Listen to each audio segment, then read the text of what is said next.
بسم اللہ الرحمن الرحیم۔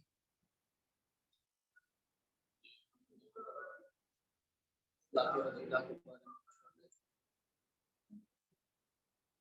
میں 11 نمبر ہے غصہ بے جا غصہ کرنا۔ اخلاق رذیلہ میں سے بے جا بلا وجہ جہاں پر غصہ نہیں کرنا، اس جگہ پر غصہ کرنا، اور کسی کے اوپر ظلم زیادتی کرنا غصے میں، وہ اخلاق رذیلہ میں سے ہے۔ آگے جتنی اس کے بارے میں احادیث ہیں ان میں یہ بات واضح ہو جائے گی انشاءاللہ۔ بسم اللہ الرحمن الرحیم۔ پہلی حدیث پڑھتے ہیں۔ عن ابی ہریرہ رضی اللہ عنہ ان رجلا قال للنبی صلی اللہ علیہ وسلم اوصنی قال لا تغضب فردد ذلك مرارا فقال لا تغضب۔ حضرت ابو ہریرہ رضی اللہ عنہ سے روایت ہے، ایک شخص نے رسول اللہ صلی اللہ علیہ وسلم سے عرض کیا کہ آپ مجھے کوئی وصیت فرمائیے۔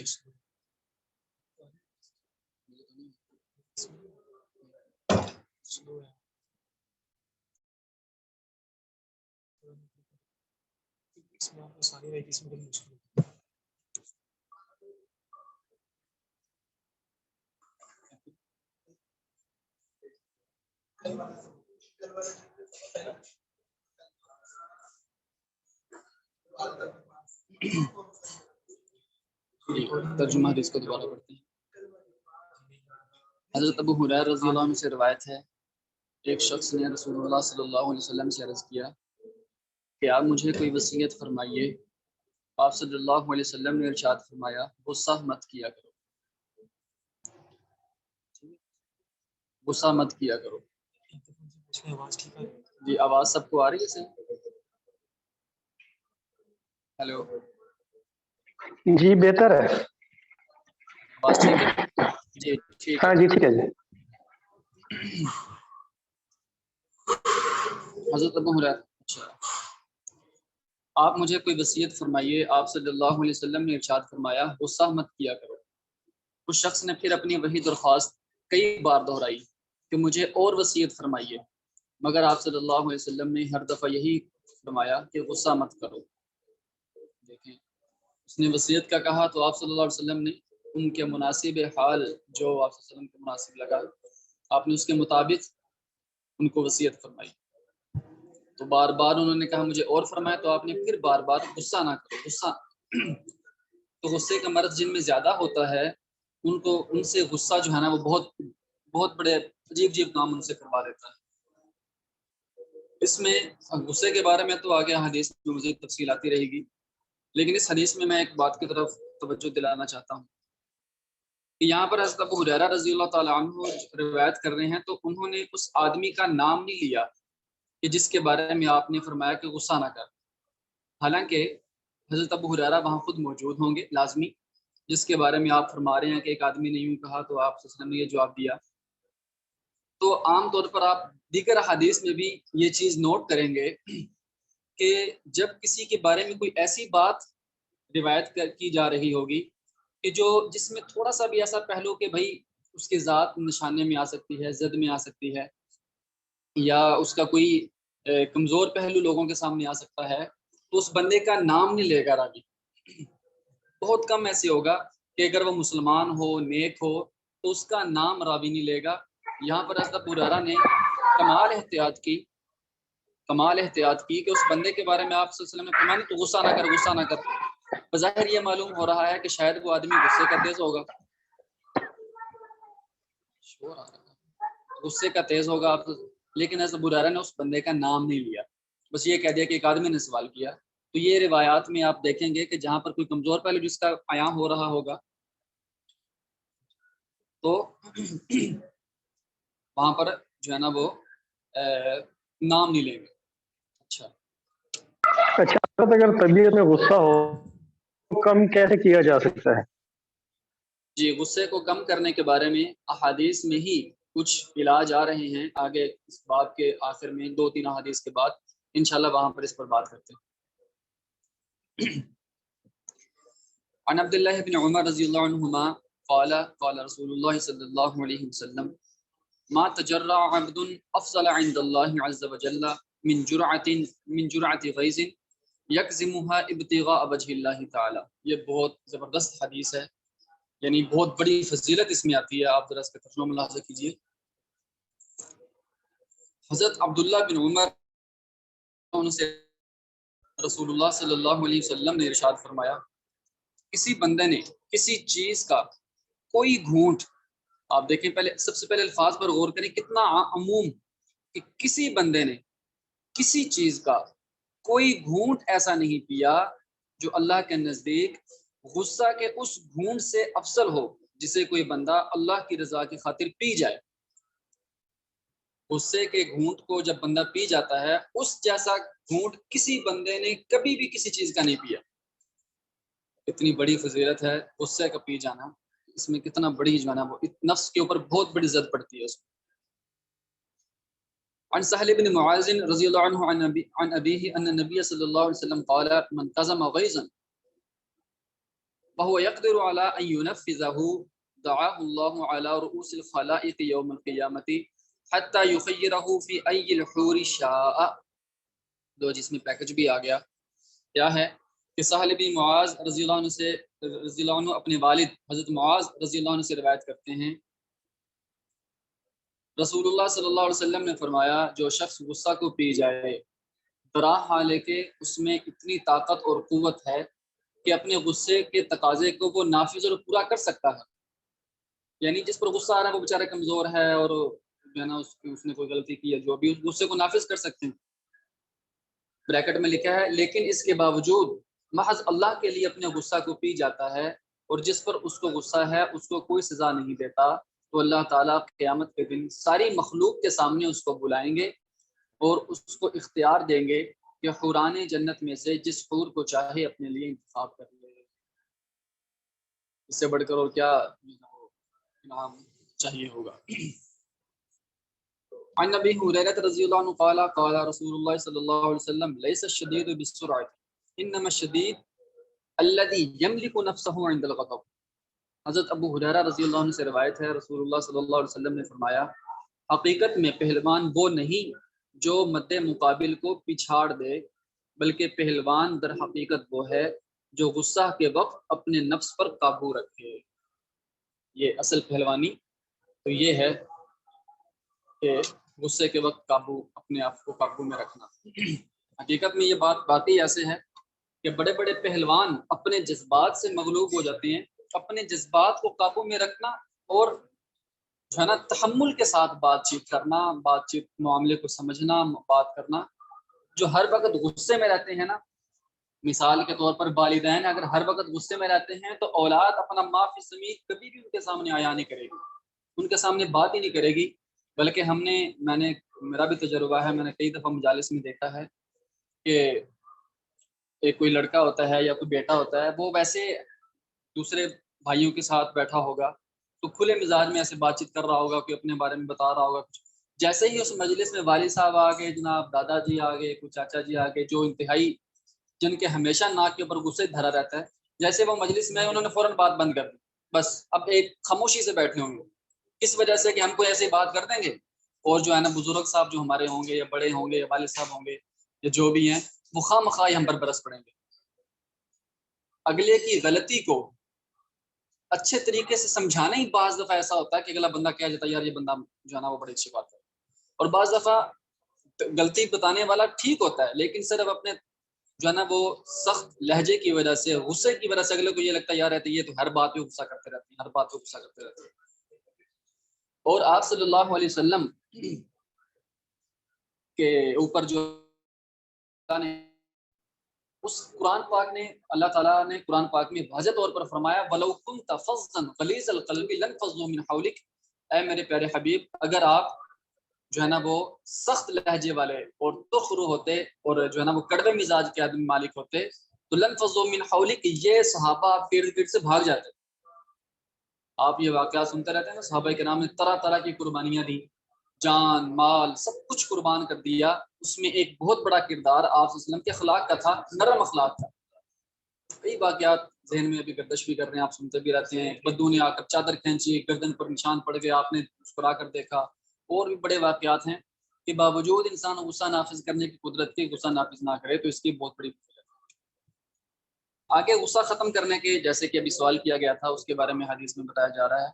عن ابی ذر رضی اللہ عنہ ان رسول اللہ صلی اللہ علیہ وسلم قال اذا غضب احدكم وهو قائم فليجلس وان ذهب عنه الغضب والا فليضطجع. حضرت ابو ذر رضی اللہ عنہ سے روایت ہے رسول اللہ صلی اللہ علیہ وسلم نے فرمایا جب تم میں سے کسی کو غصہ آئے اور وہ کھڑا ہو تو چاہیے کہ بیٹھ جائے. بس اگر بیٹھنے سے غصہ فرغ ہو جائے یعنی ختم ہو جائے ہٹ جائے تو فبیہا یعنی ٹھیک ہے، ورنہ یعنی اگر پھر بھی غصہ باقی رہے تو چاہیے کہ لیٹ جائے.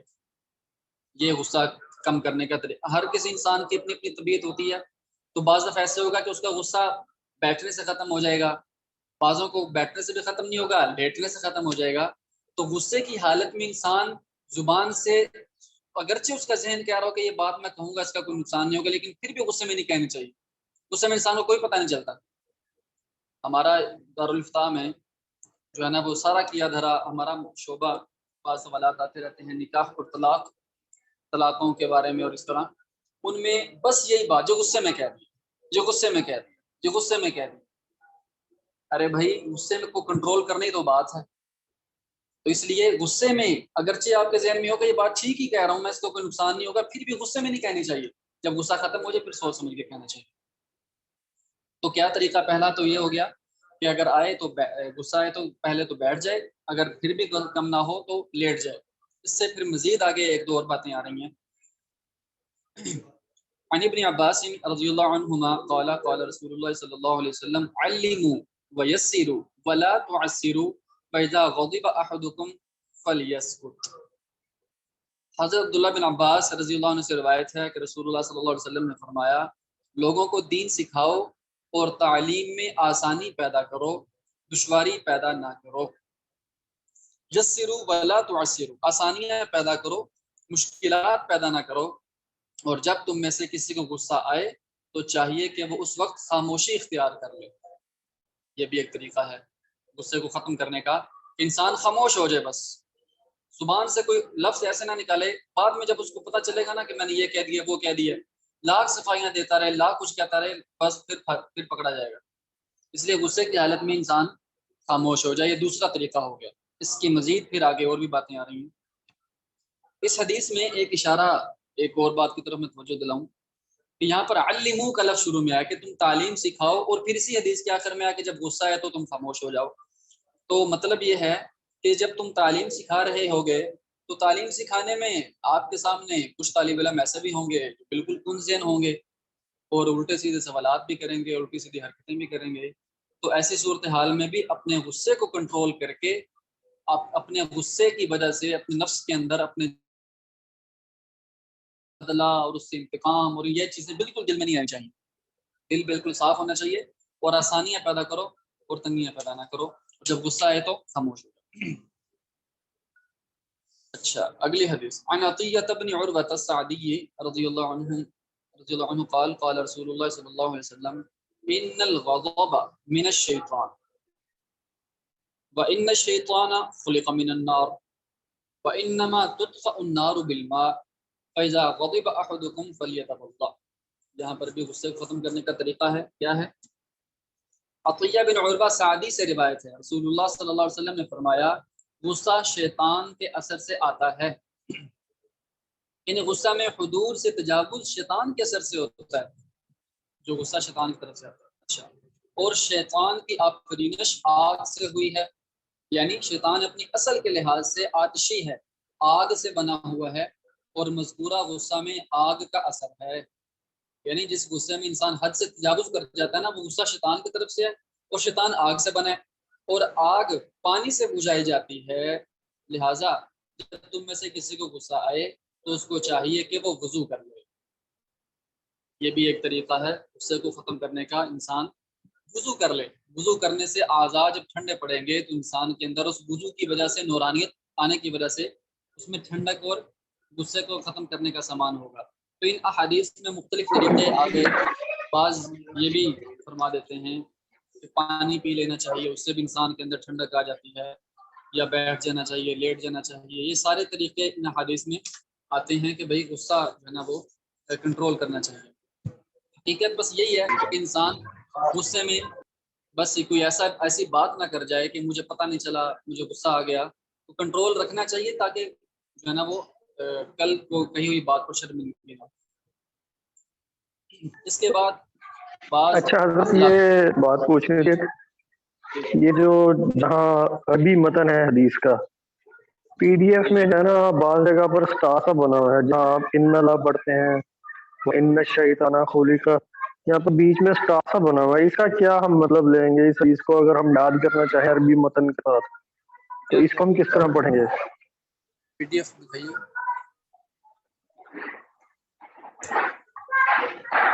سٹار سا بنا ہوا ہے، یہ سٹار غلطی سے ہے، یہ نا وہ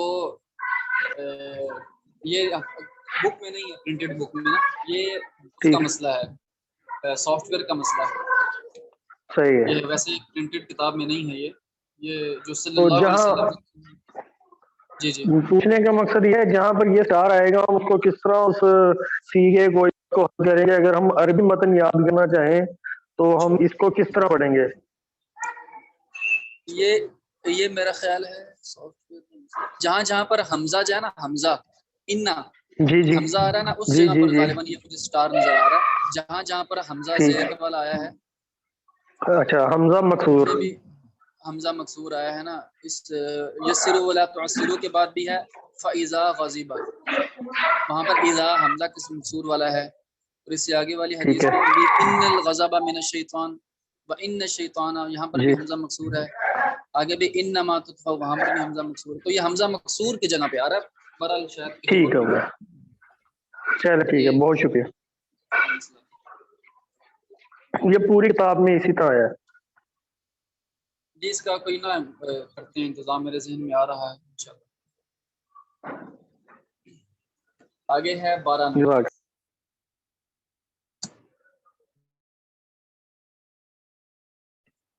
بعض اخلاق رذیلہ پہلے بھی، چونکہ میں نے آپ کو بتا دیا اخلاق رذیلہ کا مطلب گھٹیا، پیچھے تو ہر عنوان کے تحت مستقل احادیث وارد ہوئی، ذکر ہوئی، آپ نے وہ پڑھ لی، سن لی۔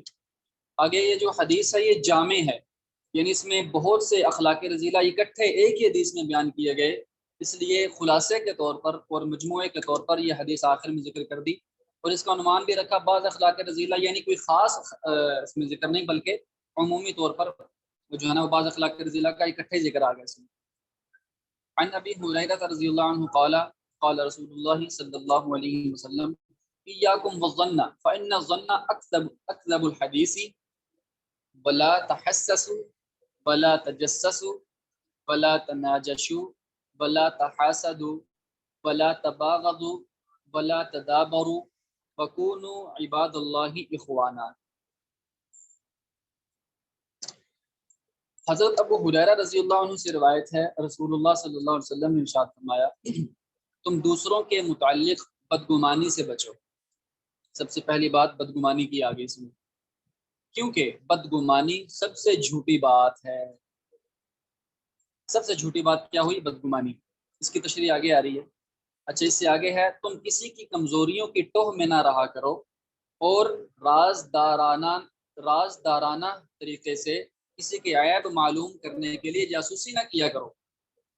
راز گلوانے کے لیے اس سے ایسی باتیں کر رہا ہے، کسی سے ایسی سی باتیں کر رہا ہے کہ وہ اپنی بات بتا دے، راز بتا دے، تو ایسی جاسوسی نہ کیا کرو، اور نہ ایک دوسرے سے بڑھنے کی بیجا ہوس کرو، ایک دوسرے سے بڑھنے کی بیجا ہوس کرو، یہ بھی درست نہیں، اور آپس میں حسد نہ کرو، نہ بغض و کینہ رکھو، اور نہ ایک دوسرے سے منہ پھیرو، بلکہ اللہ کے بندو اللہ کے حکم کے مطابق بھائی بھائی بن کر رہو۔ کیوں؟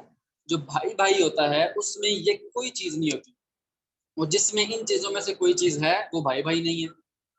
اس حدیث سے یہ واضح طور پر آپ صلی اللہ علیہ وسلم نے فرما دیا کہ بھائی بھائی بن کے رہو۔ اس جملے میں آپ نے یہ فرمایا گویا کہ یہ ساری چیزیں ختم کرو گے تم خود بخود بھائی بھائی بن جاؤ گے، اور اگر تم میں ان میں سے کوئی چیز موجود ہے تو تم بھائی بھائی نہیں ہو۔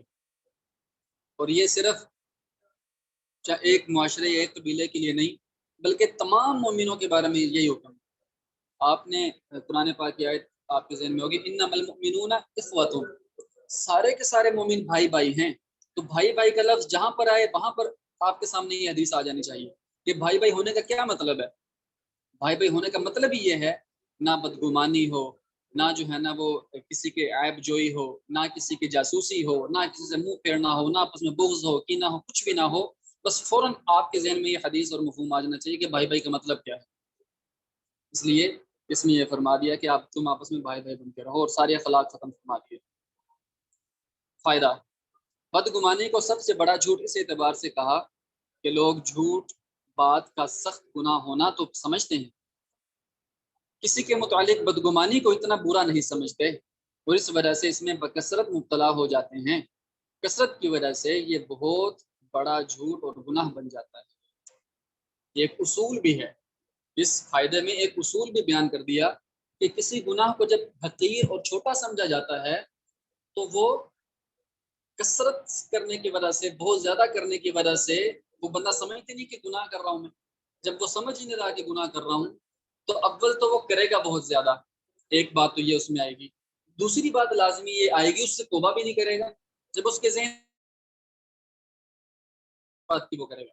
اس لیے سب سے بڑا جو ہے نا وہ جھوٹ کیا ہے؟ بدگمانی. بدگمانی جب وہ کر رہا ہوگا، اس کے ذہن میں کسی کے بارے میں بدگمانی ہوگی، تو وہ بدگمانی کی وجہ سے ایک تو وہ گناہ میں مبتلا ہوا اور وہ سوچ بھی نہیں رہا کہ میں گناہ میں مبتلا ہوں، اور اس پر توبہ بھی استغفار بھی نہیں کرے گا، تو وہ نامہ اعمال میں ایسے کا ایسے ہی رہ جائے گا. اس لیے اس سے بچنا چاہیے.